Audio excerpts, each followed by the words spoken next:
Hey, what's going on, guys? It's Jack. Back in to talk about the best healer trinkets for Season 1 to be farming for healers across the board. A couple days ago, I think it was 3 days ago, there was a bunch of trinket tuning that had been ongoing, notably for some of the most popular trinkets, things like Arakara Sackbrood, what was it? Spymaster's Web. We even had some of them for what I think were more like M+ focused or defensive ones, and like Buren of the Candle King. So I wanted to go over what these actual nerfs are going to be meaning for you, which of the trinkets are going to be good for healing, and which are some of the good like damage-oriented trinkets that you can also be pursuing. So first and foremost, with all of the different nerfs that we had for the trinkets, the actual like brass tacks is that a lot of these were like pretty slight. Things like Arakara Sackbrood, for example, which were really absurd, are now going to be like no longer S tier for most of the healers. They're going to be like an A tier type of trinket. What I use for all of my like trinket calculations and stuff like that is checking out QuestionablyEpic Live. I'll have the link in the description down below. What they have is really like a default paladin or default priest that they have set up, and then they give you trinket ratings accordingly. Obviously, if you hit a point where you're hitting like massive stat DRs, things change, so you can always upload your own character with the SimC string, right?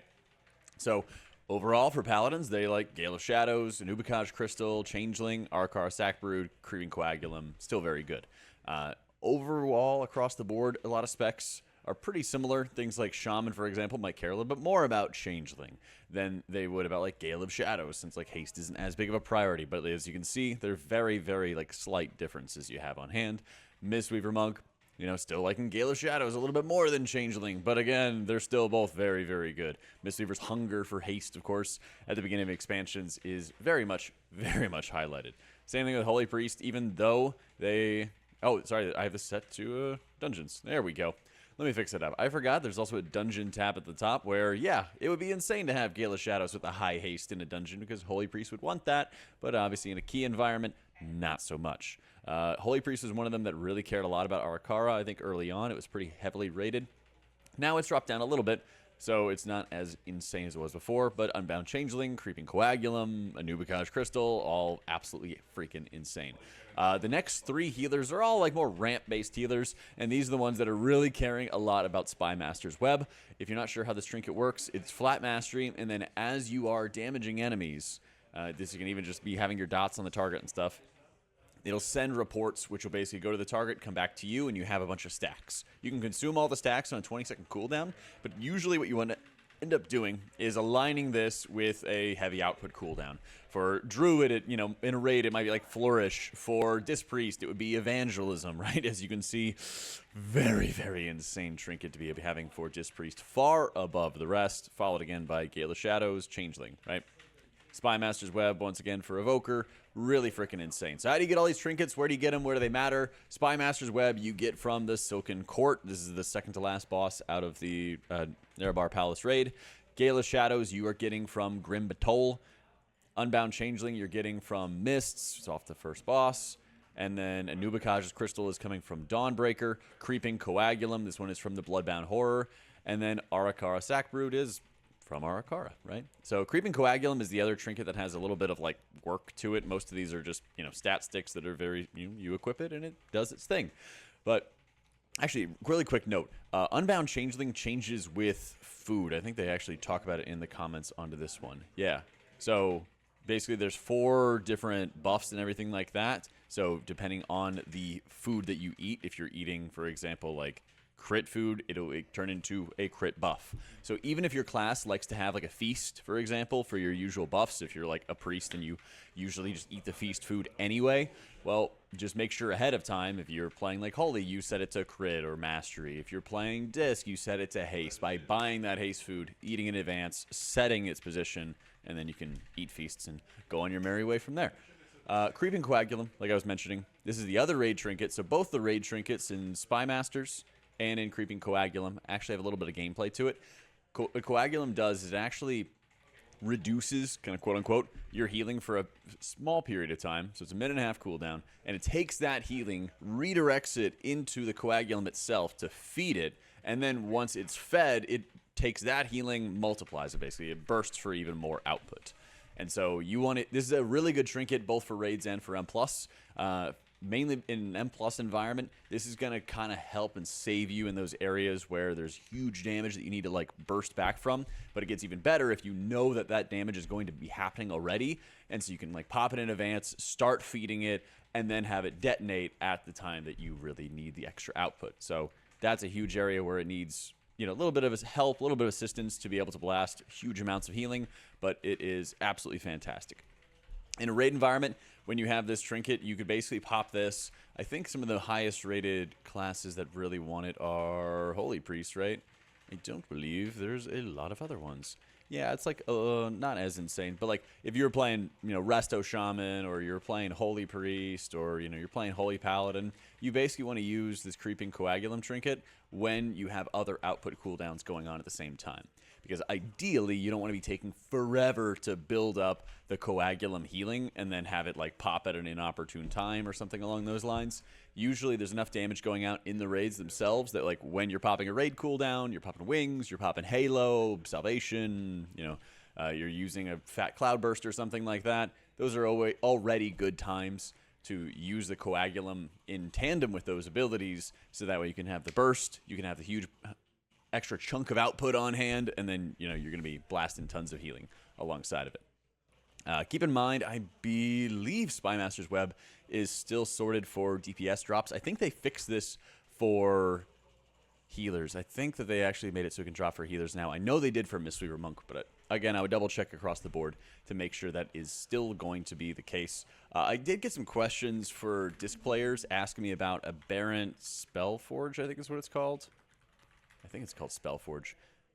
Yeah, this, where it like accumulates dark power and it like multiplies your ability. This does not turn into Atonement Healing for disc, by the way. So just wanted to get that out of the way as to why you may not actually see it on like the trinket lists or anything like that. It's basically just a damage-focused trinket. And speaking of damage-focused trinkets, let's talk about what the ones are. Some of the biggest ones, I was even speaking of what the Shadow Priests were doing too. The biggest ones that I was able to see so far were a little scuffed, okay? Hadals from, like, I think it's Borealis, if I'm not mistaken, where you have the water spout attacks that just do extra splash damage, is one of the options you have on hand.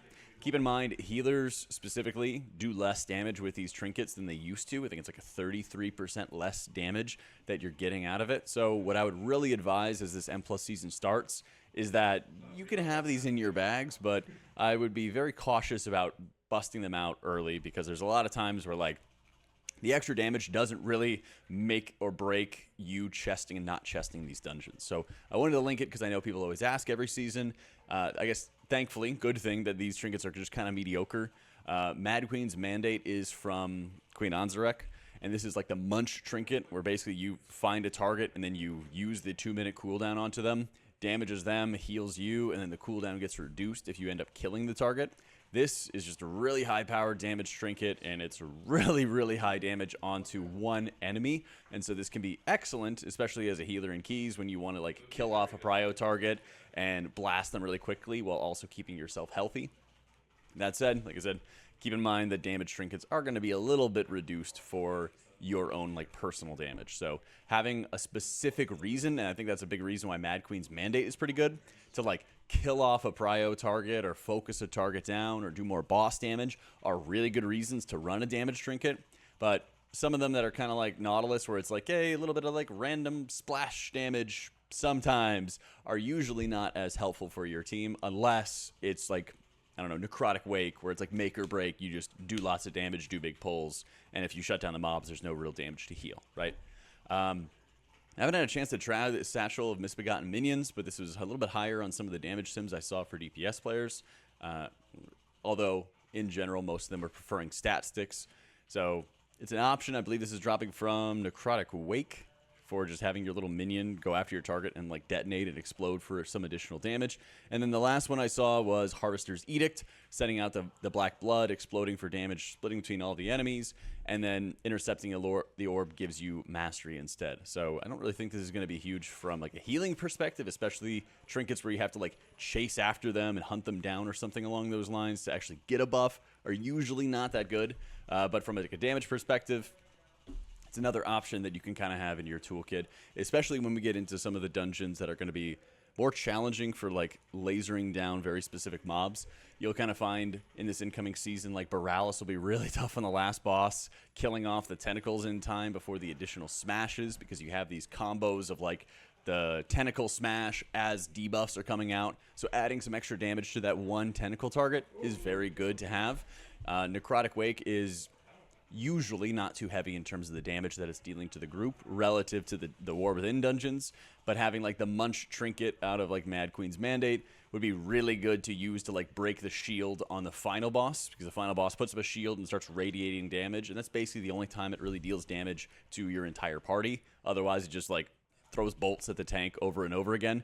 So if you run damage trinkets, you want to make sure that you're using them with like a purpose to reduce the damage of the party, make pulls go a little bit faster, things like that make really tangible big differences, because just a bit of overall damage in a lot of these TW dungeons often isn't going to be the best move when the heal checks are really, really high. I think you're going to find like Arakara, City of Threads are going to be really high HPS checks across the board that you have to end up dealing with. And so running and prioritizing some of the more healing-focused trinkets and things like Gale of Shadows and Changeling and Anubicage, Creeping Coagulum might be one of my favorites coming into the season, are all really, really important. I believe there's a couple of trinkets that are, I want to say it's the Censor, that are, I believe there's like World Activities or Delves, where you can add these like 1-minute shields. The last I checked, they were all like pretty undertuned, and so we're not as high a value. Where like the design of like putting out a 1-minute absorb on people can be nice, but it just wasn't doing quite enough to be able to justify using it in like higher level M+ and higher level keys onto that one. There was a final trinket. It's called the Treacherous Transmitter. This one is the, like, if you might be curious as to what the heck this cryptic instructions is going to be, basically you use the trinket and you get a buff, and then it tells you like, hey, jump 5 times, or hey, like go stand in this area, and it's 3 or 4 different options. But basically, whether you're in raid fights or dungeon fights, having to analyze these instructions, figure them out quickly, and then resolve that mechanic to get your buff is usually really bad and really annoying. So you're going to find this lowly rated on a lot of the trinket lists, and there's a good reason for it, okay? Otherwise, that wraps up our trinket list thus far. I'll have a link to QuestionablyEpic down in the description below. And if you haven't checked out the entirety of it, they do a great job of putting out the embellishments if you're looking at what you want to craft, if you're looking at it from a damage perspective, or you're looking at it from an HPS perspective as to what to actually utilize the most. They also talk about the Writhing Armor Band, which doubles the effect of your Nerubian embellishments, so that you can then double the effect of, you know, your HPS embellishments if you're trying to maximize your healing.